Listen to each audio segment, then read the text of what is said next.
In 2016, California wife and mother Sherry Papini disappeared for 22 days. When she was found, she told authorities a detailed account of being kidnapped and tortured. Years later, in a stunning twist, Papini pled guilty to making false statements about what happened to her, setting off a media firestorm. Now, for the first time, Sherry Papini is telling her side of the story and revealing shocking new information. Sherry Papini, Caught in a Lie, an ID documentary event, Monday, May 26th at 9 on ID. Set your DVR.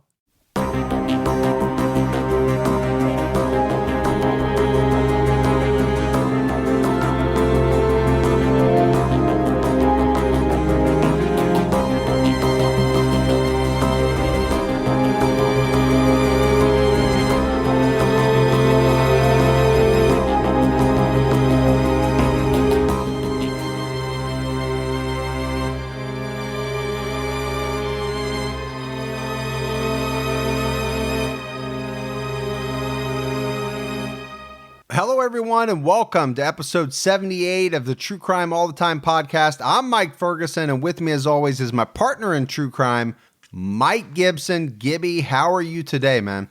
Man, I'm all right. A little sore, a little rough around the edges. Do you want to tell people why? Or yeah, I got a little, I don't know what you want to call that, a little double hernia. A little double hernia? A little double hernia. Yeah, a little, not little. I was going to say, you might be playing it down just a bit. Just a little bit. I mean, right. You barely could walk into the studio. Yeah, it's a little rough. I can tell it's rough, man. Well, what I thought was weird about it was, right, it didn't hurt until first time I had the pain was when we were coming back from Crime Con, and you know. And then you tried to blame it on the fact of sitting in my truck, yeah. like that gave you a hernia. That's did it, man. That hitting those potholes and stuff. I think it was the John Travolta dancing that you did.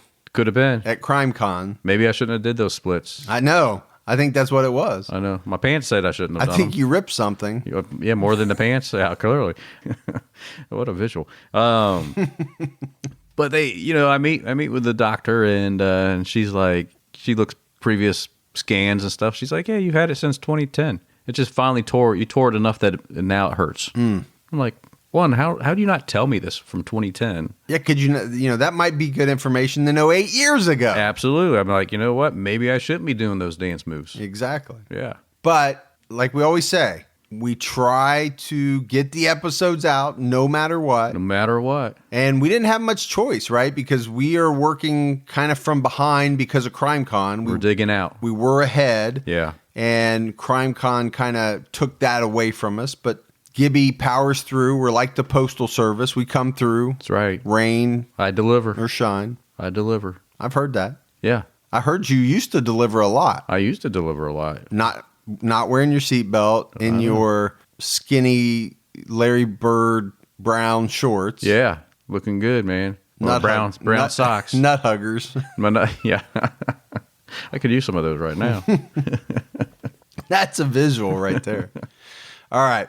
We got a lot to get into. Yeah. We got a great case. We've got to talk a little bit about Crime Con. But let's start out giving our Patreon shout-outs. We had Kelly Watkins. Hey, Kelly. Anna Stift. Yeah. Kate Massey. Kate. Beth Casto. Oh, yeah. Sharon Carter. Hey, Sharon. Francine Martinez.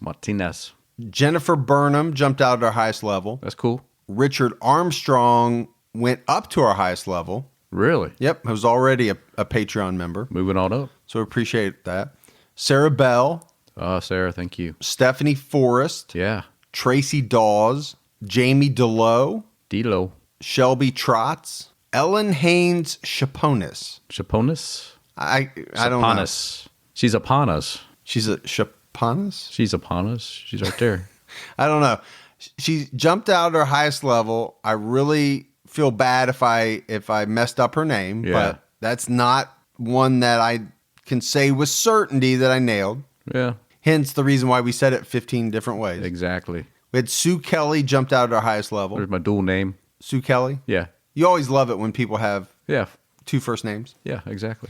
Carrie McGarry. That's just a fun name right there. That's a fun name to say. You want to hang out with that person for a day. I think all names should rhyme. Yeah. Because they're just much more fun that way. Just want to If you're in town, let's hang out. Ingvild Henriksen. Now that's glad you said it.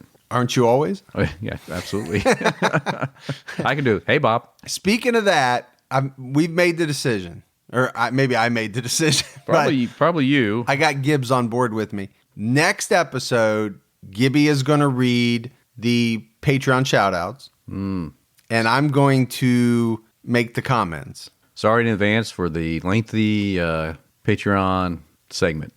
So I'm going to say, yeah, or I'm going to call people old. Or you going to say, hey, Bob. Oh, no.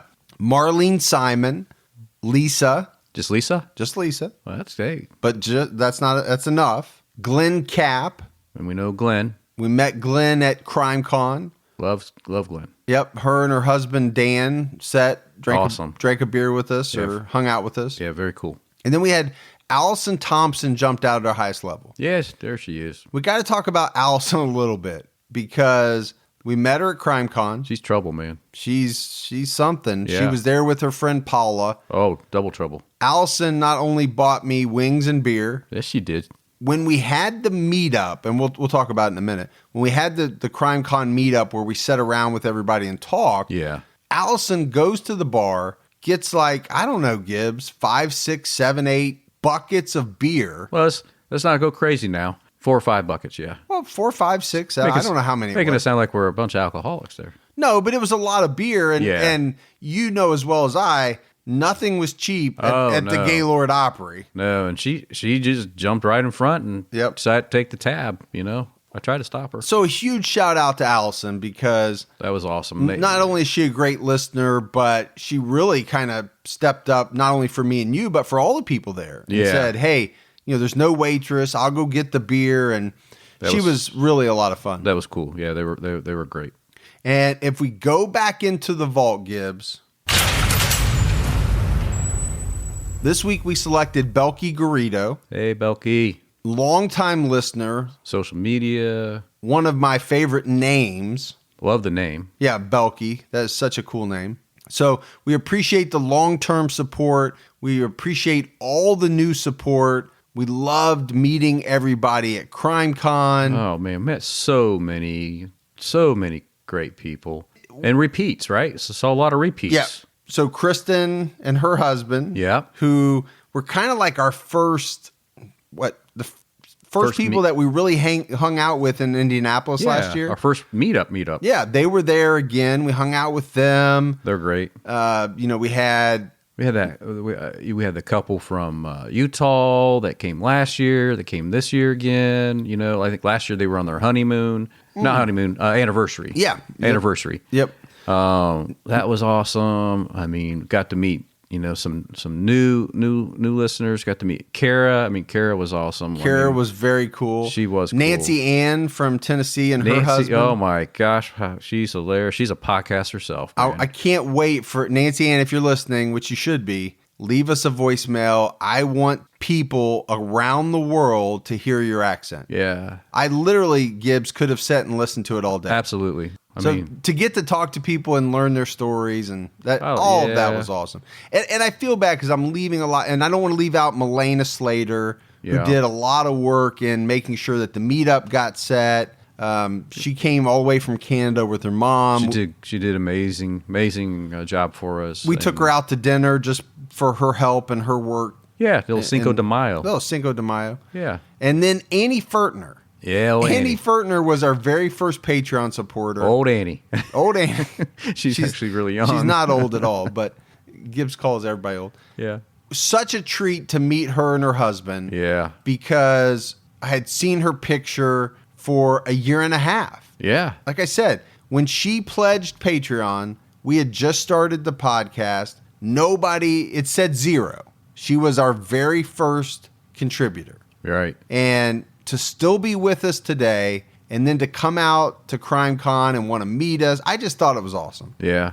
It blew me away. Again, to see Carol and Betty and all them. Yeah, and then, just so many. And I'm leaving names. I know we are. We won't be able to get everybody out there, but your criminology table was a hit. Well, let's say it was much bigger than it would have been 2 weeks prior. Yeah. Absolutely. before the arrest. But I got to meet some of the victim survivors. Yeah. It was awesome. These are people that we had interviewed over the phone. I had never met them. Finally, the face with the name. Yeah, and so to meet them, it was almost like a party atmosphere. Yeah. Because they took a picture with Morph on this.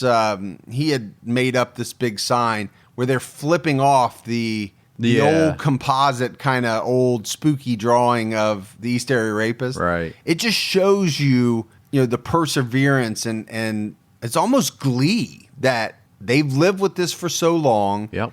This guy has been caught. Hopefully it's the right guy and the prosecution goes well and all of that. But they were on cloud nine and you could tell it. Yeah, it was good. So it was awesome. I have to give a special shout out to Travis Gintz. Travis is big in our True Crime All the Time group. He's always taking Gibby's picture and my picture and putting it on other bodies and, just having fun and sending out memes and things like that. But I had made a comment on last week's episode and it was kind of out of nowhere. It was towards the end of the episode while we were talking about voicemails where I was saying, it's starting to collect these Harley Davidson chips, right? Every Harley Davidson dealer has its own little chip. Right. And what I thought would be cool, they're $1.99, is if anybody around the country or in Canada, or I would especially love some from overseas where they have Harley dealerships. If you want to send me a chip and they're small, you can send them in an envelope. I will send you something cool back. Well, Travis Gintz, he must have jumped on it that night because he had a package ready. I literally got that thing in like 2 days. Yeah, that was and cool. He sent me, because he must have collected them. He's a writer. And he sent me a whole bunch of them. I just thought that was so cool. So much appreciated, Travis. I got something really cool coming back your way, some TCAT merch. So is that why you made me take this off? Oh. That shirt? Yeah, that shirt is going in the box. Oh, okay. Yeah. And we're not even going to wash it. Well, sorry, Trav. And then I got so wrapped up into CrimeCon, Gibbs, that I forgot to give shout outs to PayPal. We had Leslie Howitt. Oh, cool. Thank you. Kate Massey. Oh, hey, Kate. Dan Sharber. Okay. And Marinan Triana. Really? Yeah, I didn't sound very confident there. Marian Triana. It's Marinan. Marian? No, not Marian. No? Marinan. Marinan? There's two N's towards the end of it. Yeah, thank goodness you're saying the names. Triana. So we appreciate that support on PayPal as well. We do. We just cannot say enough about all the support we get. It blows us away. Now, as this episode is out, we also have an episode on True Crime All Time Unsolved. It's on Robert Wan, the mysterious murder of Robert Wan. And, a lot of things going on in this case. People arrested, but not for the murder, arrested for something else. And there's intrigue around that. This is one that has a lot of layers and a lot of twists and turns. So make sure you check that out.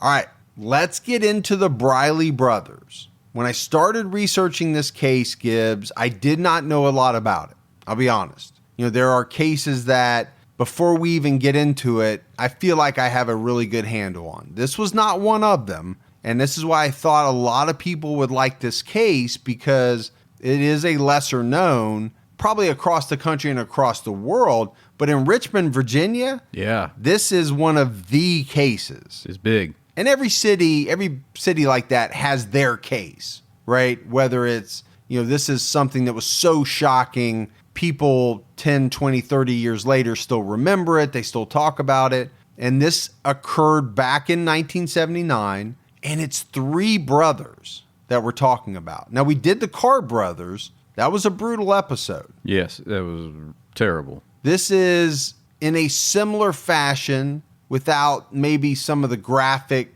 sexual aspects to it, although there are some. Yeah. So we have brothers Linwood, James Jr., and Anthony or Ray Briley. And they would go on a 7-month killing spree in their hometown of Richmond, Virginia. And when it's all said and done, when they're finally caught, there's at least 11 people dead. Yeah. but investigators believe it could be as high as 20. So like we like to do, Gibbs, let's start off by talking about a little bit of background. I don't have a ton of background on this one, but James and Bertha Briley, they were a very hardworking couple living on the northeast side of Richmond, Virginia. Their first child, Linwood, was born in 1955. Their second child, James Briley Jr., who you may later hear us refer to as JB, he went by JB, was born about 18 months later. And then they had their youngest child, Anthony Ray Briley. So it may say Anthony, may say Ray, just kind of laying out the players in this case. Now, from the outside looking in, this family seemed well-adjusted. They seemed happy. They lived in a nice 2-story home located on 4th Avenue in downtown Richmond. And this is going to be different, Gibbs, from a lot of killers that we talk about because they came from an unbroken home. Both parents were directly involved in their lives growing up as youngsters. Yeah. That's something that we see quite often in some of the killers we talk about. They have a lot of trouble in their early lives with parents and divorce and tragedy and things like that. This is not just an anomaly for killers that we talk about. This is an anomaly for a lot of kids of that age or that time frame, right? There was a lot of divorce back then. Yeah. When neighbors would come out and talk about the brothers, they said that they were extremely helpful. They were willing to mow lawns. They were willing to, help a neighbor fix a flat tire. Essentially, the 3 boys had a reputation around the neighborhood of being polite, helpful, just all around good kids. Yeah. That's not something we talk about a lot either. I think in a lot of cases and a lot of people that we profile, there's people around the neighborhood that pretty early on are saying, hey, watch out for Johnny because there's something going on with him. Yeah. But these 3 boys didn't have that. Now, some of this was a facade because inside the home, it probably wasn't as perfect as the outside picture may have painted. And I think that's true in a lot of families, right? How many times do you hear about, so-and-so, they've got everything. They've got a great marriage. They've got great kids. Oh, all the time, you know? They're making great money. And then come to find out that inside the marriage is kind of a shambles. Yeah. They're cheating on each other. Happy or financial issues. Yeah. They've got the nice cars, but they're in debt.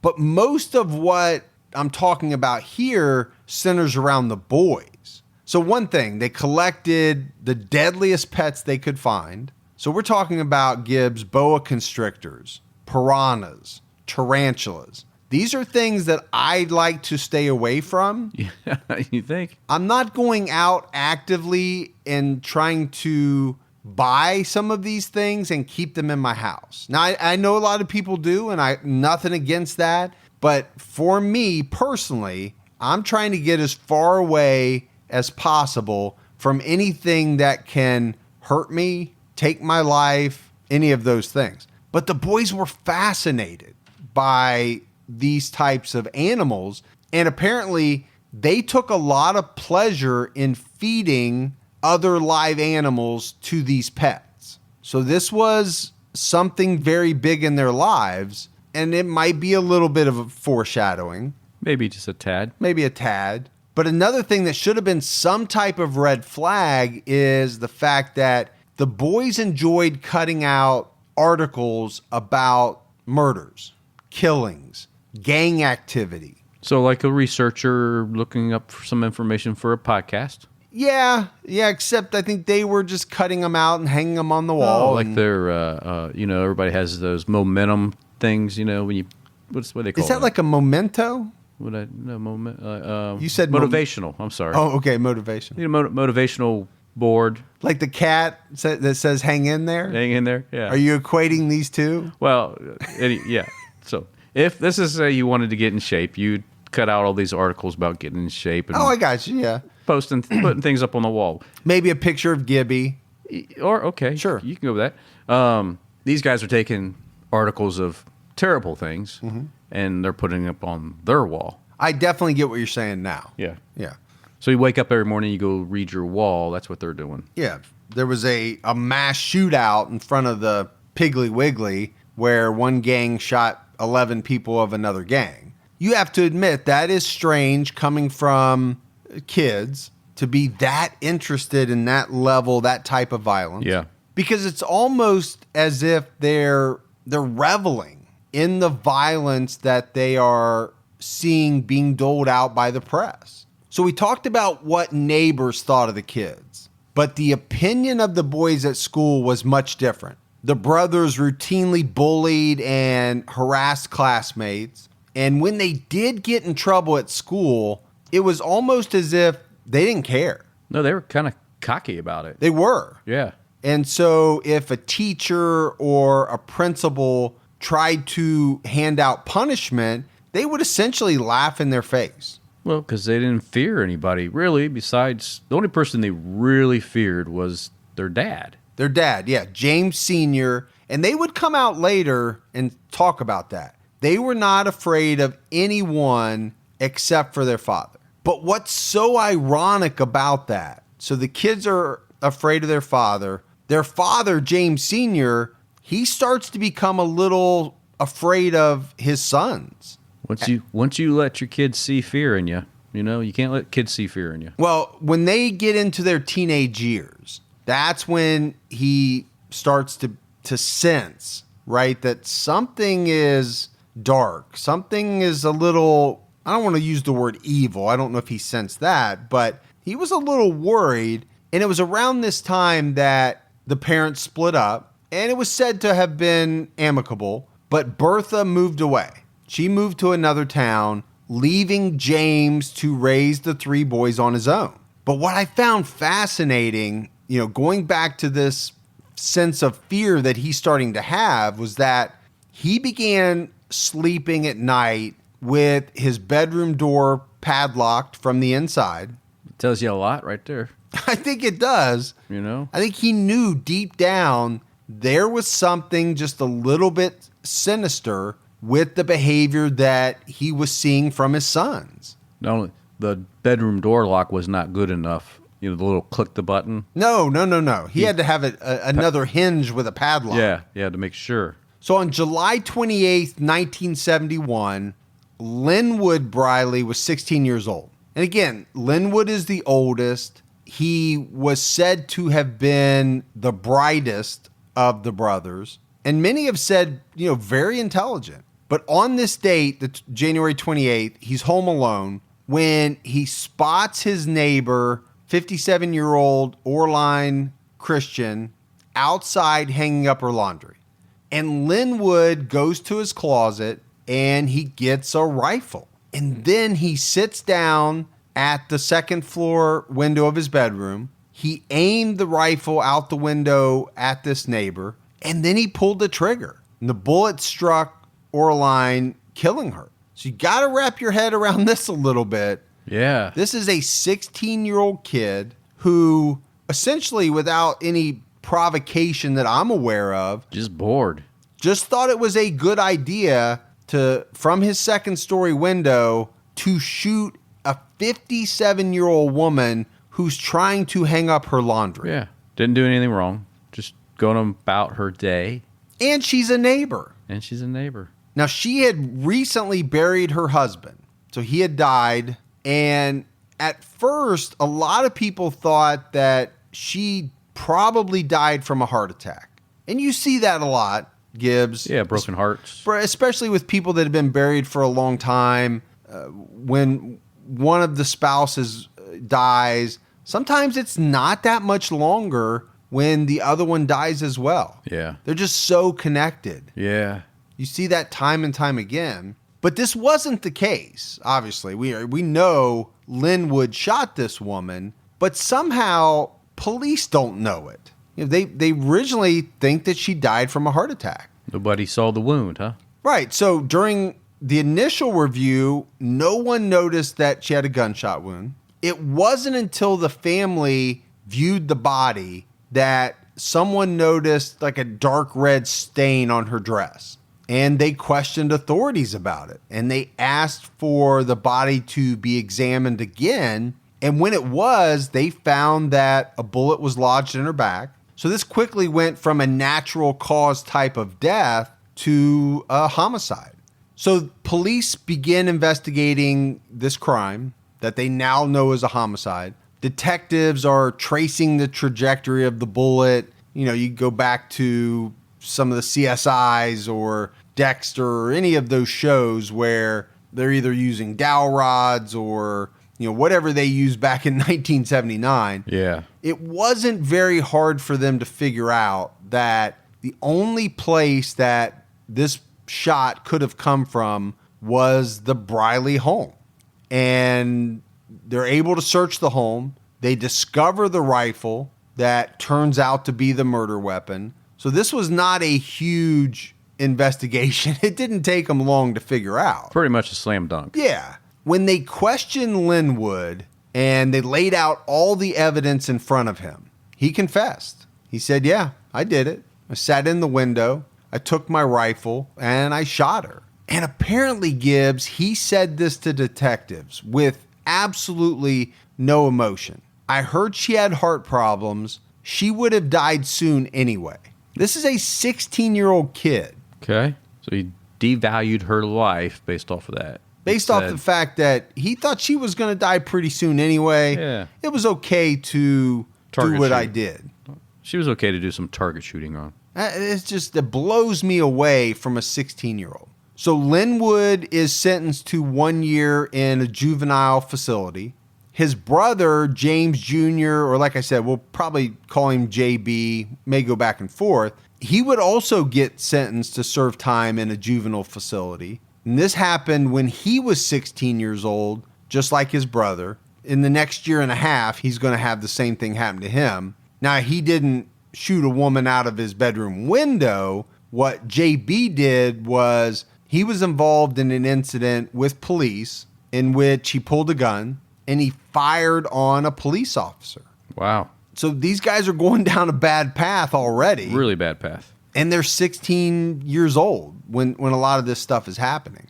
Now we have to fast forward to 1979 because we know this is essentially the year that this whole case takes place in. This is not one of these episodes, Gibbs, that we do that spans 10, 12 years and the police are looking for them, you know, a serial killer all this time. This goes down in 1979 in the span of about 7 months. But the Briley gang, as it would become known, starts to take shape. So it consisted of the three brothers, Linwood, JB, and Anthony, as well as a fourth person by the name of Duncan Meekins. And I guess they just get together one day and say, you know what? We should start committing random burglaries, home invasions, and take what we want. Because what else are we going to do? Yeah. What else?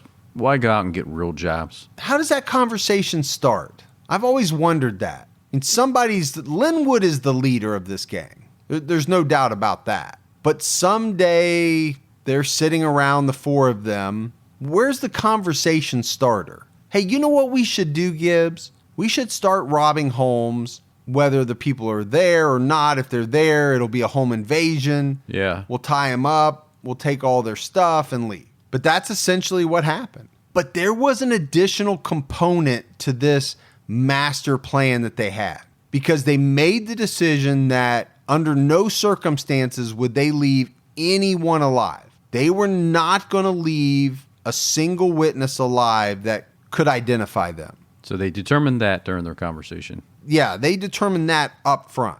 So not only are they going to rob, steal, do whatever, they're saying the key to this is to not leave any witnesses alive. Wow. Okay. So their 7th month reign of terror would begin in March of 79. And like I mentioned, it would shake the entire Richmond, Virginia area. All right, Gibbs, let's take a quick break to talk about our sponsor, Havenly. Havenly is an amazing way to design spaces in your home on any budget. You can partner with an interior designer online to create a beautiful design based on your unique style and space. And what's amazing about Havenly is that you can buy what you love, the things that you pick out directly through Havenly's platform, because you have access to hundreds of retailers and the guaranteed best prices. And I've said it before, but this is my wife's favorite. Being able to work with somebody online in the creative process is amazing for her. If you want to design a space in your home, Havenly is the easiest and most affordable way to actually get it done. Havenly helps you every step of the way, keeping your budget and style in mind to help shape the design you want at a price you can afford. Turn your Pinterest board into reality. Try Havenly today by visiting havenly.com/tcat and get 25% off your design package. That's Havenly, HAVENLY.com/tcat for 25% off your design package. Havenly.com/tcat. True Crime All the Time is sponsored by BetterHelp. You know, folks, therapy can feel like a big investment, but let's think about the state of your mind. It's just as important as your physical health. Traditional in-person therapy can cost anywhere from $100 to $250 per session, which adds up really fast. But with BetterHelp Online Therapy, you can save, on average, up to 50% per session. With BetterHelp, you pay a flat fee for weekly sessions, saving you big on cost and time. And you get quality care at a price that makes sense and can help you with anything from anxiety to everyday stress. Your mental health is worth it, and now it's within reach. I've used the BetterHelp service for years, and I love the fact that, I can connect with a therapist in a comfortable spot in my home on my laptop. With over 30,000 therapists, BetterHelp is the world's largest online therapy platform, having served over 5 million people globally. Your well-being is worth it. Visit betterhelp.com/tcat today to get 10% off your first month. That's BetterHelp, HELP.com/TCATT. On March 12th, they head into Henrico County looking for a random house, and they settled on the home of William and Virginia Bucher. The plan was for Linwood to go to the door and pretend that he had car trouble and ask the homeowner if he could use their phone to call AAA. This is, once again, why I don't like answering the door. That's why I love that new app. What's the app? That someone rings your doorbell with that little special doorbell. Oh, the video. The video. Yeah, I got to get me one of those video doorbells where I can talk and just say, go away, go away. Just from my couch. From your couch? Yeah. Not interested. No, thank you. Drop the package right there and step away. Step away from the door. So they knock on the door. William answers. And he must have been a little bit leery about this situation. But again, he probably didn't want to leave somebody stranded, right? You're walking that fine line between having a realization that this is a little hinky, maybe, but also maybe this person really is in trouble. They're stranded. Their car's broken down. So he makes what sounds like a pretty good compromise. William says, okay, I'm not going to let you in the house, but I will call AAA for you. The problem is he needs Linwood's AAA card to make the call. And so he has to open his screen door to get the card. And when he does, that's when all hell breaks loose. Linwood rushes in, forces his way inside, and then the rest of the gang follows in behind. And the four of them quickly subdue the couple. They move them to separate rooms. They tie them up. And then the gang sets about going through the house, going through each room, looking for anything worth stealing. But that's not enough for these people, because as they're going from room to room, they start dousing the house with kerosene. So you have to remember, we talked about it. This is a group of people that committed up front to the fact that they are not going to leave any witnesses behind. Right. So after they had gathered everything they wanted to steal, Linwood poured kerosene onto Mr. Bucher, and then he lit a match and he dropped it as the four fled from the house. Wow. So you have to imagine this scene. William and Virginia are tied up in their own home, which is now on fire. These 4 people essentially left the couple there to be burned alive. But somehow William Bucher managed to untie himself, and he's able to get himself and his wife to safety, which is amazing in its own right. But the Buchers are the only known victims of the Briley gang that survived one of their attacks. Started that on fire.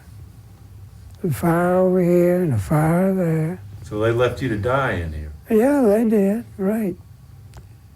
But when she said they're gone, I started wiggling my hands, getting them out. This guy, Meekins, was the guy that tied me up. I think he was the rookie.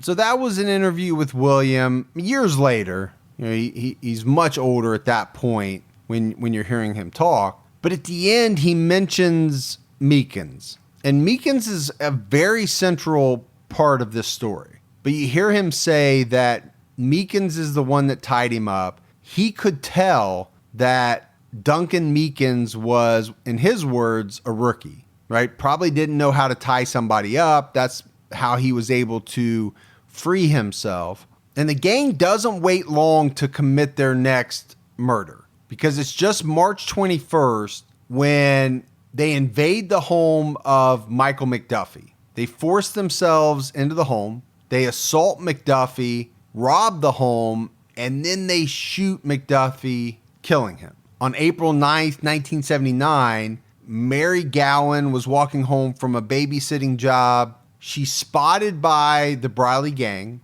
and they follow her to her home. They force their way into the home. They beat her, they rob her, and they rape her repeatedly. And unbelievable. it is unbelievable. And in the end, they end up shooting her in the head. This was a 76-year-old woman. Disturbing, to say the least. Yeah, there's going to be a lot of disturbing things in this case. One of the things that is scary about this case, and especially as it was going on in Richmond, as these things start to unfold, they're random, right? These are, for the most part, these are random victims. And you and I have talked about that before, Gibbs, but to me, that is very scary. It's one thing if somebody has a grudge against you. You might have an idea that they have a grudge against you. You might be on your guard. But to just be walking down the street or coming home from work in your everyday life, and for somebody or a gang like this to randomly select you,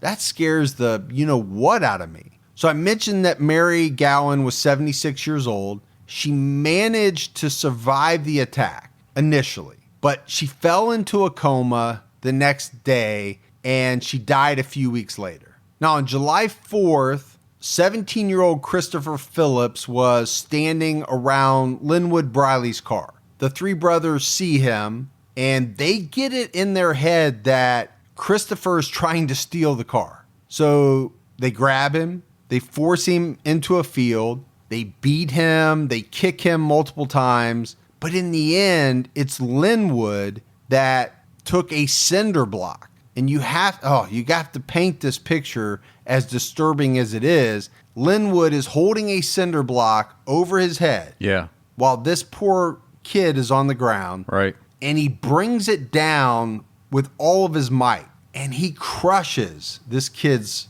head with it. A cinder block. Yeah, that's, again. Brutal. Brutal, yeah. But it just shows you, these guys had no value of other people's lives. They just didn't. Plain and simple. Then on September 14th, 1979, there was a popular DJ, disc jockey, by the name of John Gallagher. And he went by Johnny G. And he's actually playing in a band that night at a South Richmond nightclub. Johnny G. Johnny G. It's like me, my old name, Mikey G. Did you go by Mikey G? That's my old rapper name. Was that when you were trying to start that quasi Backstreet Boys band back in the day? Mikey G and the Five Fab.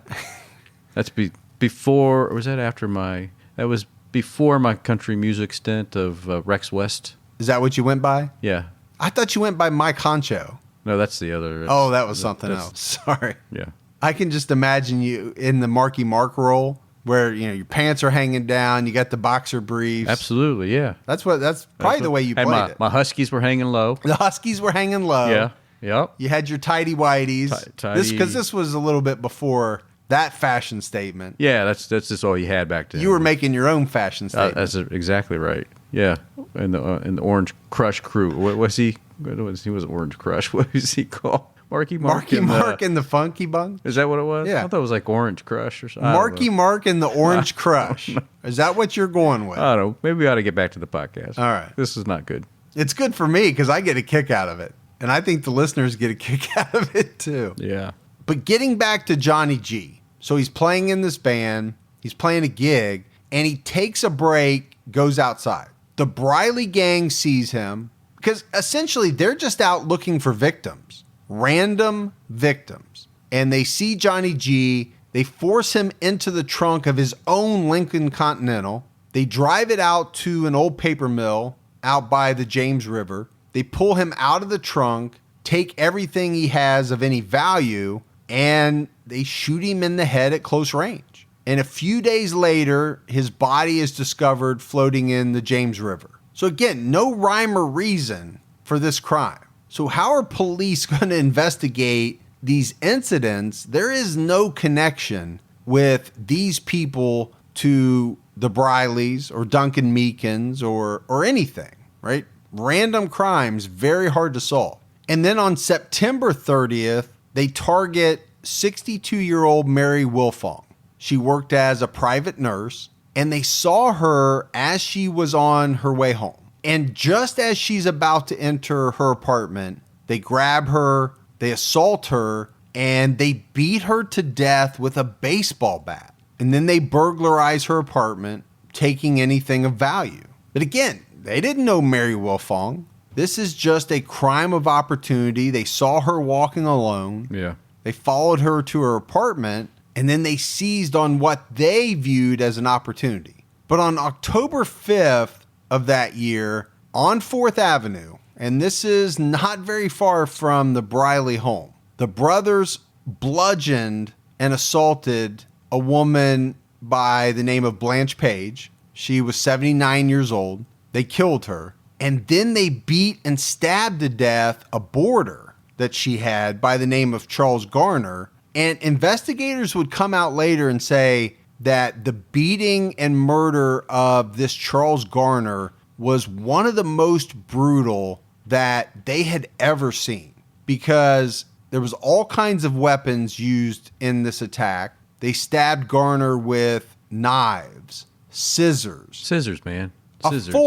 A fork. You would think knives would be enough to stab someone and kill them. That's just, you're just playing at that point. Well, I think it goes to show their mindset, right? I mean, it has to. Are they experimenting? Are they getting joy? I mean, what possible reason do you have to stab somebody with a fork or scissors when you have multiple knives? That just doesn't make any sense. And when they found Charles Garner, the scissors and the fork were still in his back. So they just stabbed him with those two and left him there. It's horrific. But the one thing to make out of this is that they are starting to target people closer to their home. And I think it's going to lead to their downfall. So then we talk about a man by the name of Harvey Wilkerson. He had a 23-year-old pregnant wife named Judy Barton and a 5-year-old son. And they too lived just around the corner from the Briley's home. So this is why I kind of make a big deal about the fact that, all of a sudden they're starting to hit close to home, and it's going to lead to their downfall. Because it's not just the fact that they lived around the corner from the Briley home. They knew these people. So this is no longer a random attack. They'd known these folks for years. They were friends, essentially, because Harvey Wilkerson owned pet snakes, just like the Briley brothers did. And this was a subject that they talked about a lot. But it's on October 19th that the brothers are hanging out on 4th Avenue. They're drinking, they're smoking pot. And as it starts to get later, they start talking about finding another victim. And for whatever reason, they decide on Harvey Wilkerson. Now, there's theories about the reason, that maybe they thought he was a drug dealer, they thought he had money, or, combination of money and drugs in the house. But Wilkerson sees the group outside, and 16-year-old Duncan Meekins is with them. He sees them walking towards his house, and I think he starts to get nervous. He goes inside, he locks the door, but eventually the four get to his house. They knock on the door, and Wilkerson, after some deliberation, he opens the door. Because I think he thought, this isn't good, but he also thought in his head that, okay, it's not going to be good if I don't open the door either. They know I'm home. They saw me. What happens if I snub them and I don't open the door? But it doesn't turn out well, because as soon as he opens the door, they rush inside. They begin attacking the couple. They bind them with duct tape. They gag them. Linwood Briley rapes Judy, the 23-year-old pregnant wife, in front of both her husband and her 5-year-old son. Absolutely terrible, man. It's sickening. But as bad as that is, when Linwood is finished, Duncan Meekins sexually assaults this woman, sodomizes this woman again. Horrific scene. Can't imagine what these people went through. The gang is going through the house. They're looking for things that they're going to take with them, steal when they leave. And at one point, Linwood leaves the house, and he has these stolen goods, and he takes them out of the house, and he puts his brother JB in charge. And JB has his brother Anthony and Duncan Meekins cover the couple with sheets. At this point, the 5-year-old is on the couch, and JB orders Duncan Meekins to shoot Harvey Wilkerson. And allegedly, what he told Meekins was that, quote, "You've got to get one." Meaning, up to this point, he had not killed anyone. And JB thought it was time for him to do that. So Duncan Meekins grabs a pillow, and he shoots through the pillow multiple times, killing Harvey Wilkerson. JB would shoot the wife, Judy, not only killing her, Gibbs, but killing her unborn child as well. Yeah, what a bastard, man. That's a good word for it. But if it could get worse, it probably does. Because they also shoot the 5-year-old boy as well and kill him. They slaughtered everyone in this house. So, it's terrible. And I can see somebody pointing a gun at the dad and pulling the trigger, right? I mean, it's terrible, but I can see that happening. How do you pull the trigger on a woman that you just raped laying on the ground, knowing that she's visibly pregnant? That's tough. That's tough. I mean, that's a whole nother level that you sink to, right? And to know that you killed the unborn baby as well. Like I said, sick bastard. But now you turn your gun to a 5-year-old cuddled up on the couch in fear. Completely defenseless. What's a 5-year-old going to do? Yeah, 5-year-old. I mean, really? And you're going to go ahead and shoot a 5-year-old. That's just pathetic. Evil, man. Yeah. It's evil. It's pathetic. It goes back to the decision that they made from the outset that they were not going to leave any witnesses alive. I mean, even the cartel today, most of the cartel, they won't kill a 5-year-old, you know? I mean, some of the most ruthless gangs and outfits out there, even they have some rules and ethics around the killing of children. You know? As bad as they are. Now, it's officially classified that it was JB who pulled the trigger and killed the 5-year-old boy. But there is some speculation that it could have been Anthony, his younger brother. Yeah, it doesn't matter. They're all in the same No, it doesn't matter. I mean, it's JB that's ultimately going to pay the price for that murder. I just wanted to throw it out there. There is some speculation. There's some stuff online about the fact that some people believe that it could have actually been Anthony. Now, what the Brileys didn't know at the time that they were committing this heinous act was that the police had the area under surveillance and that police were aware that the gang had gone into the Wilkersons' house or apartment. And police actually hear the gunshots as they go off. But apparently they couldn't tell exactly where they were coming from. There's a little bit of a, maybe, I don't know if Keystone Cops is the right word, but there's a little bit of confusion about this. Because not only did they see the four go in, they spot Meekins and the two younger Briley brothers leaving the scene of the crime. But at that point, they're not sure if they're connected to it because they don't know that the gunshots came from that house. It was a very strange kind of part of this story because it's not until 3 days later that police even realize that Harvey and Judy and the kids are dead. Because they go to do a welfare check. As they get up to the apartment, they find that the front door is open. So they enter and imagine this scene that they find.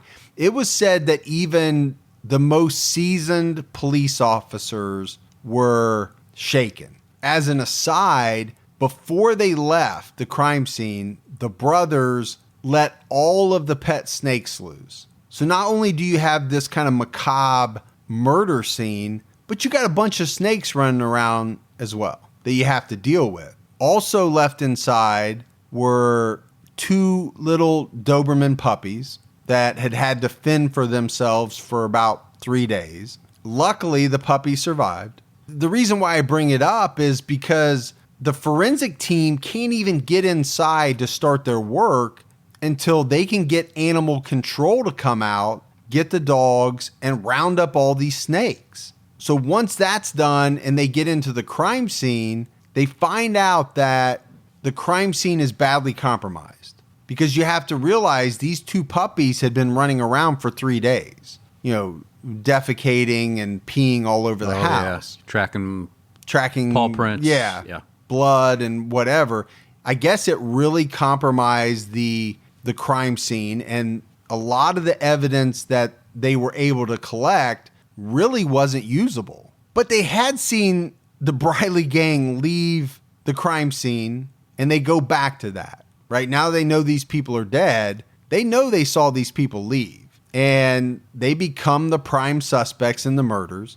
An arrest warrant is issued for the three brothers and for Duncan Meekins. But as they try to serve the warrants, Linwood, Duncan Meekins, and the dad, they take off and they lead police on a high-speed chase. And I'm just picturing in my head, Gibbs, one of those, those old shows where they used to show the police chases. I can't think of the name of the shows, but they would always have, either in-dash camera or they'd have the helicopter footage. And so Linwood's driving this car. The police are chasing him. They're starting to get concerned about the safety of the public, right? This guy's driving very fast through congested areas. Finally, they decide to probably do the pit maneuver or something similar, and they force the car into a pole. Linwood jumps out. He tries to make a run for it, but they capture him. They get Duncan Meekins. Now, the two youngest Briley brothers are not with them,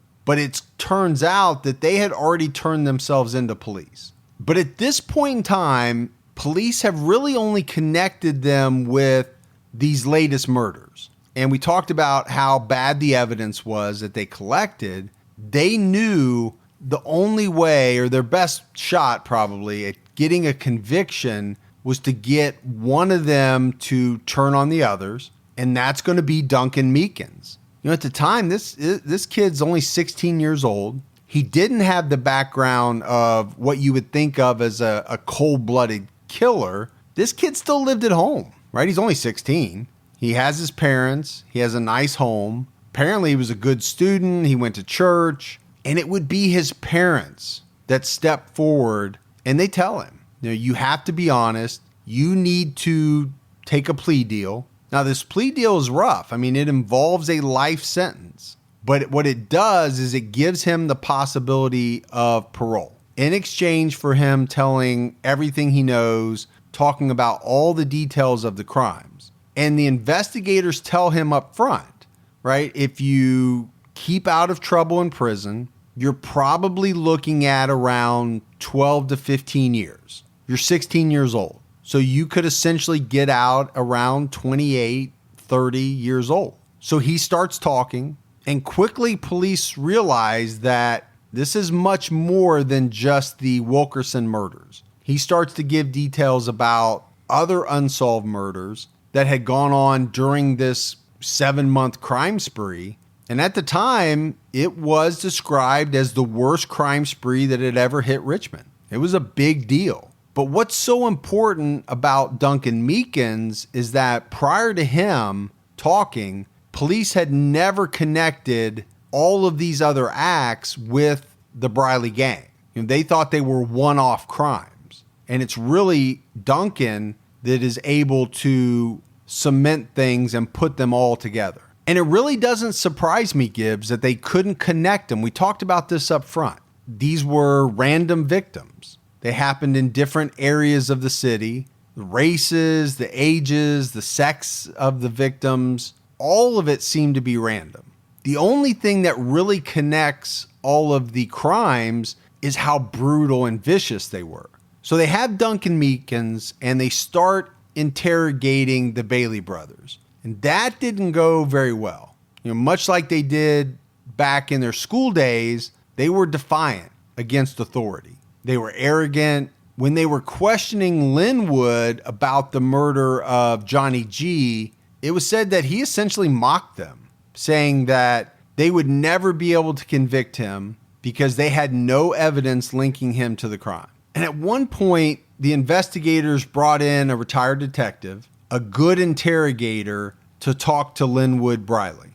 And this detective just happened to be a friend, a longtime friend of Johnny G, the man that the disc jockey that was killed. And as he starts the interview, this retired detective notices that Linwood is wearing a turquoise ring.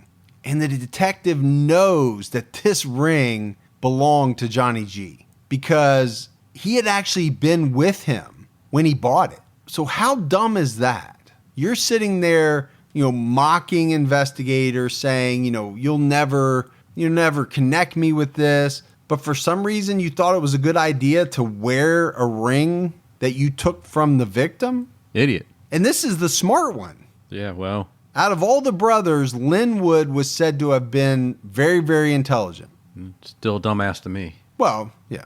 But everybody's a dumbass to you. Not everybody, but... Well, at your level, at your Mensa level... Jackasses like this are... Well, this guy's a jackass, dumbass for other reasons. I'm just talking about pure... Talking about my Mensa? Intelligence level. The Mensa? I mean, you essentially have to view everybody as a dumbass, don't you? High score like that? Nobody can compete with your intellectual level. I'm amazed at how well you are able to get along with what you probably view as the commoners, the peons, the... I step it down? Yeah. Is that what you think? I think you step it down. Yeah. So, which is a good thing because... I de-articulate? You're not flaunting your intelligence. Do I de-articulate? Maybe. Yeah. On purpose. On purpose? I appreciate that about you. If me de-articulating helps you out, I'm glad. You're not lording your intelligence over everybody else. I'm just sitting here kind of in a pensive mood. Pensive is the word of the episode for sure.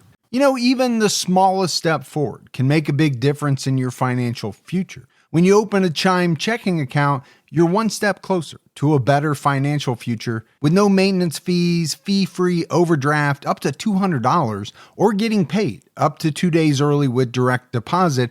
Making progress has never been easier. I think we've all been in that position where we've had an overdraft. Well, with Chime, you can overdraft up to $200 with no fees. That's amazing. And they have over 50,000 fee-free ATMs. Make progress towards a better financial future with Chime. Open your account in 2 minutes at chime.com/TCAT. That's chime.com/TCATT. Chime feels like progress. Banking services and debit card provided by the Bancorp Bank N.A. or Stride Bank N.A., members FDIC. Spot me eligibility requirements and overdraft limits apply. Fees apply at out-of-network ATMs. MyPay eligibility requirements apply. Credit limits range from $20 to $500. $2 fee applies to get funds instantly. Crime checking account required. Go to chime.com/disclosures for details. You know, my wife and I do a lot of shopping online, and we always use Rakuten. Rakuten is the smartest way to save money when you shop because you earn cash back at over 3,500 stores. We're talking fashion, beauty, electronics, home essentials, travel, dining, concert tickets, and more. Your favorite stores like Macy's, Nike, Sephora, Dyson, and Lowe's. And that's just to name a few. Pay Rakuten to send them shoppers. And Rakuten then passes on a part of that payment to its members as cashback. Cashback is deposited directly into your PayPal account, or Rakuten can send you a check. You can even maximize your savings by stacking cash back on top of other deals, like store sales and coupons. You're already shopping at your favorite stores. Why not save while you're doing it? It really is a no-brainer. Membership is free, and it's easy to sign up. Get the Rakuten app now and join the 17 million members who are already saving. Cashback rates change daily. See Rakuten.com for details. That's Rakuten. Your cash back really adds up. So they have that evidence. They have the Duncan Meekins evidence. You know, all this slowly starts to get uncovered, and the Briley brothers are charged with various crimes, burglaries, home invasions, and some of the murders. Now, Anthony Briley, he received a single life sentence due to what was thought to have been pretty limited involvement in the murders. He was part of the gang. He was involved in some of the things that happened. They just couldn't put him really onto any of the murders, but he still got a life sentence. Linwood Bailey was found guilty. He got multiple life sentences, and he also got the death penalty for the murder of Gallagher, Johnny G. JB got multiple life sentences, along with 2 death penalty sentences for the murders of the pregnant wife, Judy Barton, and her 5-year-old son. And the Richmond judge that presided over the trials, he summed up this case after the verdict, saying, quote, "This was the vilest rampage of rape, murder, and robbery that the court has seen in 30 years. So this is a guy that probably sees some pretty violent cases, and he is saying that this is one of the worst he's ever seen. It's definitely pretty messed up. It is. It is. But it's, you know, and normally we would be winding down the episode, but there are some twists and turns to come in this case. Because Linwood and J.B. Briley, they're sent off to death row at Mecklenburg Correctional Center. And they're not there very long before they set up what has been described as basically a drug ring. I think drugs and weapons. So they're making money inside the jail dealing drugs and weapons. And somehow they're doing all of this while they're on death row, which I found fascinating. Sure. Because you always think of death row as being like the most secure. You would think. You would hope. I thought death row inmates had the least amount of interaction with other inmates. So the fact that they were able to do this, it kind of blew me away. Now, a lot would come out about Linwood Briley and his time in prison. And there were a lot of people that said that, you know, he had a certain way about him. He was very engaging. Like I said, he was intelligent. He had a way of drawing people in. He developed very good relationships with other prisoners and especially the prison guards. But Linwood had a motive for this because he spent years taking in how everything worked at the prison. You know, he listened when guards talked. He took in the phrases that they used with each other in making requests. He kept track of which guards were attentive and which guards were not. He also developed a sense of which guards were friendly towards other inmates. It's like that movie with Sylvester Stallone. You know, he's like the expert on how to break out of prisons. He writes books on it. The prisons hire him to go in and try to escape. Is it prison breakout or escape plan or something like that? Remember, he's on this prison boat with Arnold Schwarzenegger. Is that Lockup? No. Lockdown, Lockup, Lockdown? Escape plan. I know which one you're talking about. He's sent into as a job, but he kind of gets stuck in there. Yeah, the last one he gets stuck in there. And he really does have to escape. Yeah. Kind of like that. Where in that one, he reads the guards, every motion, everything they do, how they interact, and that's how it helps him, leverage his escape. And I think that's a great analogy. This is essentially what Linwood does as well, right? He's got years to take all of this in. Sylvester only had an hour and a half, probably, but yeah, it's true.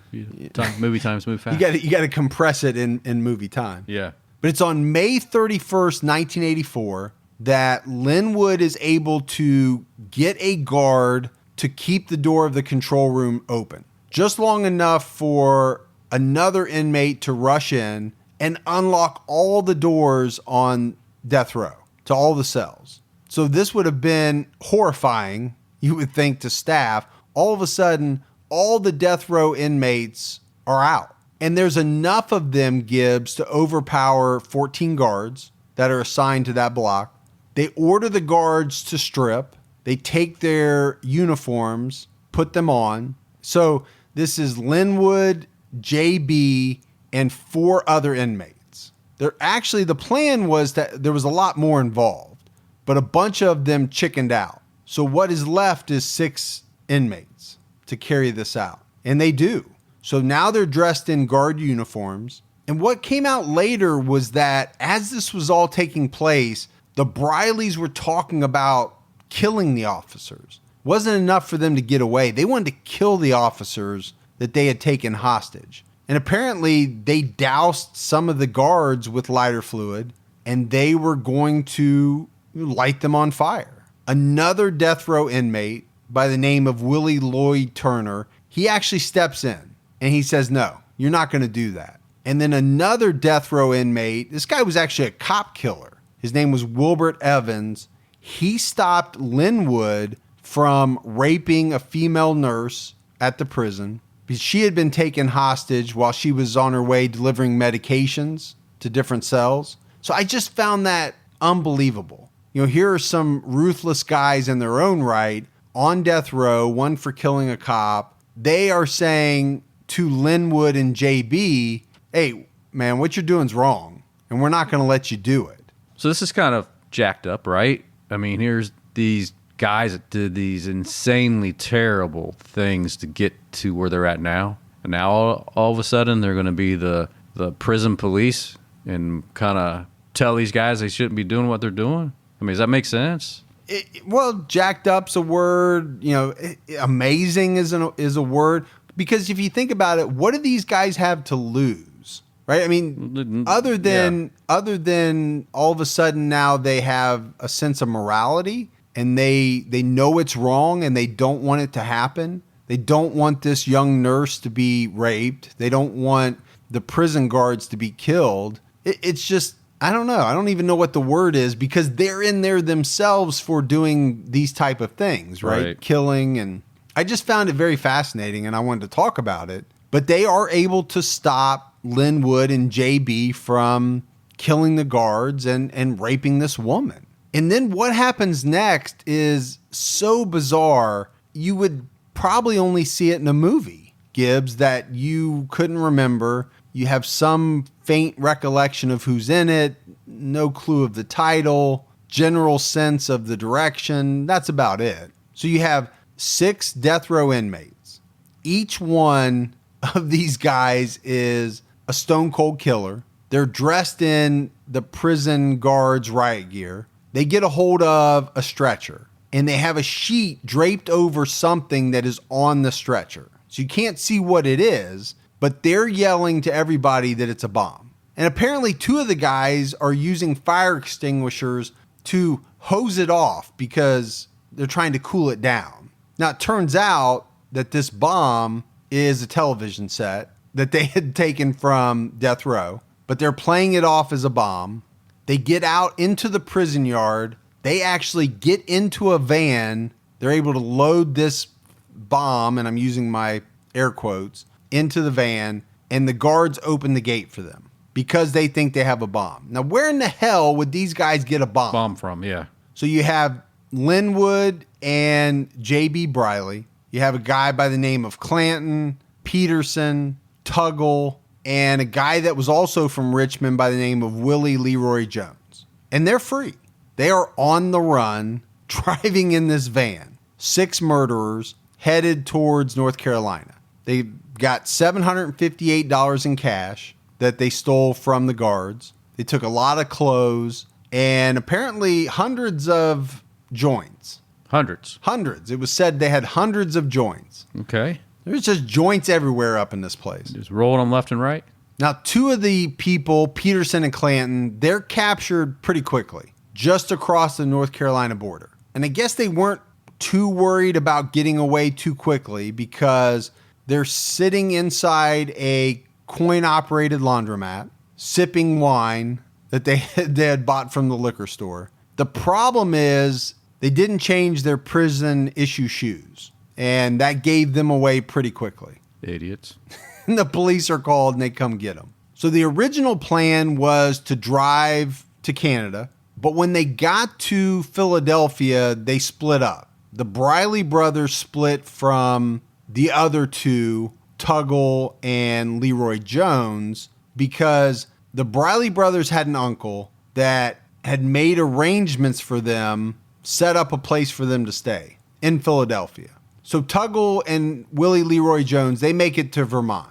Tuggle's arrested after robbing a store at knife point, and this is on June 8th. So he was out for a little while. I mean, this was a big manhunt, right? You have death row inmates that have escaped, and apparently after Tuggle was caught, he gave up the whole plan. He told authorities that the Brileys stopped in Philadelphia. And the same day, June 8th, police arrested Willie Leroy Jones, also in Vermont. He was just a few miles from making it to the Canadian border. So they've got 4 of the 6. This only leaves Linwood and JB. And the brothers were able to, stay on the lam until June 19th. So essentially 19 days they were on the run.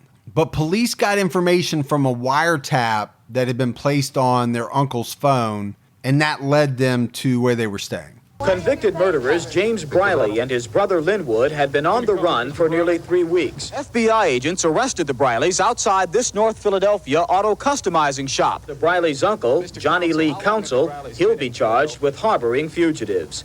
So they get returned to prison, and it's just months after getting back to prison that the execution dates for both Linwood and J.B. Briley are set. They've exhausted all their appeals, and it's Linwood that is the first to be executed.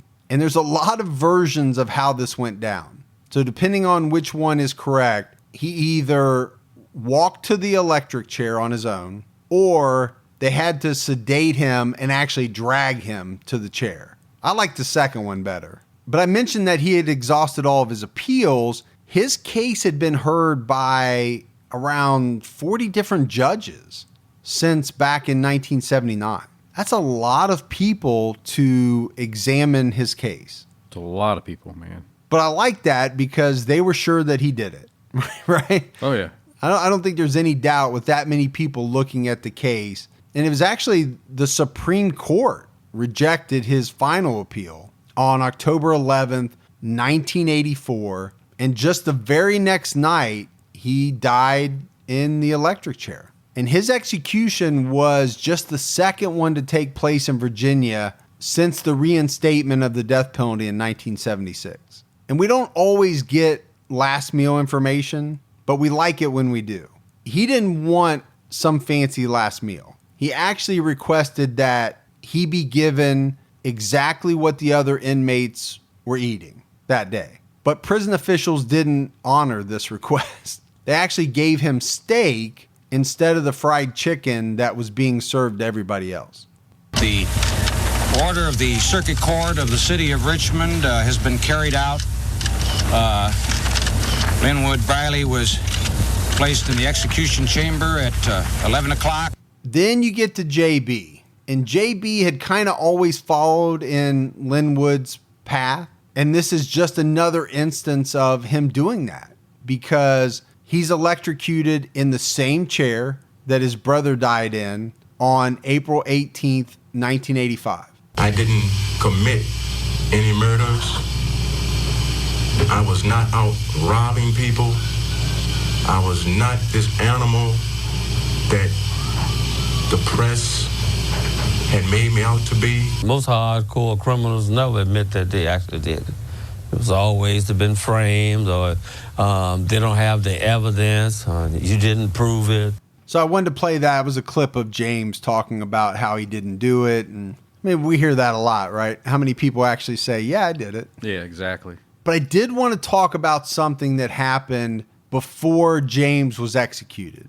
He actually got married about 3 weeks before his execution date. He married a 44-year-old woman from North Carolina. There was no honeymoon. Virginia doesn't allow conjugal visits. But this woman would come out and say that she was ecstatic to marry this man that's about to die in 3 weeks, who had committed some of the, most heinous crimes. And I'm always shocked by this. Yeah, I don't get that. I really don't.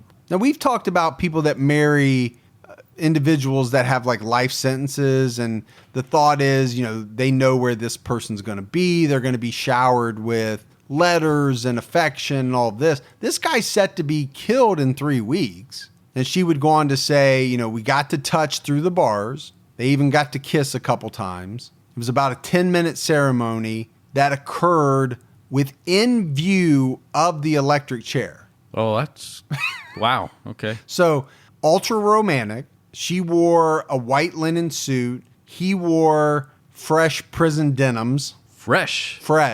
Let's get him some fresh prison denims. Let's press them. So press them out. They look really nice. Yeah, good photo op. You press your jeans? No, I don't press my jeans. You look like you would press your jeans. No, I don't look like a person that would press my jeans. So apparently this woman started writing to JB after Linwood was executed. She was the one that proposed the marriage. They had a total of 4 non-contact visits before the wedding. I don't get it. I'll never understand why somebody would want to do that. So Anthony Briley is still in jail. All of his paroles have been denied up to this point. And then you talk about Duncan Meekins. He's in jail too. And this is going on almost 40 years. And if you remember, he got a life sentence with the possibility of parole. And a lot of people in the case thought that because of his cooperation, he would probably do no more than 15 years in prison. But he's been turned down every single time that he's come up for parole. Well, there's always a reason. And he's come up a lot. Yeah. And this is in light of some of the investigators actually going to bat for him. Really? And being on his side at some of these parole hearings. So he just doesn't pay to do bad shit, people. Don't do bad stuff. No, don't do bad things, but it's one of those situations where even the investigators involved in the case believe that this guy deserves to get out. And the other thing that you read in some of the research is actually investigators saying, I don't want to say they feel bad for this guy because that wouldn't be right, but it's almost as if what incentive did this guy have to actually cooperate, because he's been in there almost 40 years. Well, but he did the right thing towards the end. Oh, he did. I mean, he cooperated, and he did some bad things. Don't get me wrong. But you also don't know how his tenure has been inside prison. I don't actually have that information. And that makes a huge bearing on your parole. It does. Real quick, I want to talk about a little bit of aftermath. So when Linwood was arrested, he had a son by the name of Norman. When Linwood was executed, Norman was 10 years old. And I guess Norman paid regular visits to his father, but he really didn't know why his dad was in jail or on death row. The family had shielded him from the true facts of his dad's crimes, which you can imagine, this kid's very, very young. But he didn't even know that his dad was going to be executed until the day it actually happened. And the only reason that I bring it up is because he started down his own life of crime. His life would be filled with crime. He's been in and out of jail for drugs and robbery. He was actually charged in a capital murder case. Wow. That would have sent him to death row just like his father, but that got thrown out. He struggled with addiction to drugs. He was shot 24 times, Gibbs. Really? In a single attack and lived. 24 times. That's a very lucky guy. He lost a leg. I mean, this guy has had a very rough life. So he loses a leg. He gets confined to a wheelchair. He starts committing crimes from a wheelchair. He attempted to rob a bank. And you can only imagine that this probably didn't go very well. Because for some reason, the plan that he made with his accomplices was for him to go into the bank in his wheelchair while the accomplices waited outside in the car. So he rolled up to the counter in his wheelchair. He handed a letter to the teller that said he had a gun and was demanding money. He got about $1,400, left the bank. As he gets outside, the dye pack explodes. Love when that happens. In the parking lot. Yeah, that's great. And when this happens, his accomplices took off and left him. He makes it across the street to a restaurant. He takes one of the bills covered in dye. He buys a sandwich, and he sits there with the sandwich and waits for the police to come. I don't know. I just thought it was an interesting kind of aftermath type situation of, what happened to this kid of Linwood Briley. Yeah. That's it. That is the case of the Briley Brothers, Richmond, Virginia. Bad stuff. Terrible stuff. Terrible people. All right, Gibbs, we got voicemails. You want to do that? Yeah, we can do that. Hello, Gibby and Mike. Cindy Calhoun again. When you're talking about Michael Swango, I'm re-listening to your podcast now. One other thing that in the book, Blind Eye, by, I think it was James Stewart, I can't remember the name, but one thing that he did in medical school was when he had the cadaver that he had to dissect, he botched the procedure, the project or whatever. And that was kind of weird. And then he would look through, he did his presentation. Instead of doing that, he used a textbook to do the procedure instead of the real thing. I just thought I'd just shed some light on that. Thank you. All right, appreciate that, Cindy. Cindy's great. We've been emailing back and forth a lot. She's given me a lot of case ideas, and as she's catching up on the episodes, you can tell she was back on Swango. Hey, Mike. Hey, Gibby. It's Gareth calling from Cape Breton in Canada. I just wanted to say I listen to your podcast all the time. I'm a cable guy. I just go around fixing people's cable and climbing telephone poles and listening to true crime. So thanks for what you do. I like it a lot, and keep that clock ears clicking. Have a good one. Bye. All right, love it. Out there climbing those poles. The cable guy, man. Pole climber. Pole climber. Fixing people's cable. It's important. Dude, when somebody's cable goes down, well, it's a nightmare, man. That's the end of the world. Because around here... Well, between that and the internet. Well, around here, cable is the internet and the... Well, that's true. So it's everything. That's true for a lot of people. If your cable goes down, your internet goes down, you're like in the Stone Age, man. That gets people upset. You're like a superhero then at that point. Okay, this is Lisa again, the 911 dispatcher from Illinois. Notice, Gibby, no noise in Illinois. Get it? Any case, the last message I left was really lame. I kind of got distracted by a couple of things going on around here. Any case, just want to let you know, Sunday was a bear at work. It was crazy, and coming home, really, I was thrilled to see the new podcasts. Always enjoy them, appreciate all the work you guys put into it. Was thinking about True Crime Unsolved, and we had a case here in Springfield that was the Lauderback axe murders. In fact, they just tore down the hardware store / house that they occurred in just this week, so it might be something worth looking into. Have a great week. Can't wait to hear next week's. Thanks. Bye. All right, great voicemail from Lisa as always, and I think I've said it, Gibbs, but I have a lot of respect for 911 operators. Yeah, we sure do. That cannot be an easy job. I mean, when you get home at the end of the day, you have to be frazzled. I mean, I'm sure some days are harder and some days are easier, but... Yeah. But yeah, you have to have the right temperament for it. Very intense. Yeah, you got to control the situation. Hi, guys. This is Alice from Lexington, Kentucky. Love the podcast. Listen to it every Monday at work. Can't wait for a new episode to come out.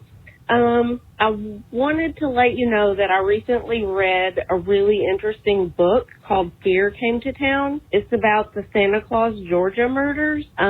Fascinating story. The book just engrossed me. If you guys want to look it up and see if it's something you all want to cover, I think it would make a great podcast. Gotta say that I'm Team Gibby. Have a great day, guys, and keep your own time ticking. All right. Love calls from Lexington. Go UK. Yeah. Love Team Gibby. Love Team Gibby. That's a case we'll need to look into, Gibbs. It's not something I'm familiar with. No, that should be one that I know you probably just put it on the list just now. I will as soon as we're done here. Hey, hello, Mike and Matt from Ventura, California. Hey, listen, I have been listening to your podcast and find it intriguing. I have kind of a personal interest in serial killers because I used to work with one back in the 1989, 1990, unbeknownst to me, obviously, at the time, a gentleman by the name of Robert Joseph Silvera, also known as the Boxcar Killer. But I worked with this guy for about 3 or 4 months back in those days, and I think you might find him to be an interesting case because he's a little unique in that his crimes were not sexually motivated. He almost, I think, in his own twisted way, felt like he was a Robin Hood of sorts. One of the situations that I was in with Robert that I was very fortunate to have come out alive, and I actually firmly believe that the man was kind of planning on killing me that day. And just through my own calm demeanor, I was able to escape that. Thank you. Enjoy your show. I'll talk to you guys later. Bye-bye. All right, great voicemail from Matt. Yeah, interesting story. Yeah, we'll have to look into that. And, I'm always fascinated by these people that have run-ins, brushes with these killers. We hear about them all the time. We do. We really do. All right, that is it for another episode of True Crime All the Time. So for Mike and Gibby, stay safe and keep your own time ticking.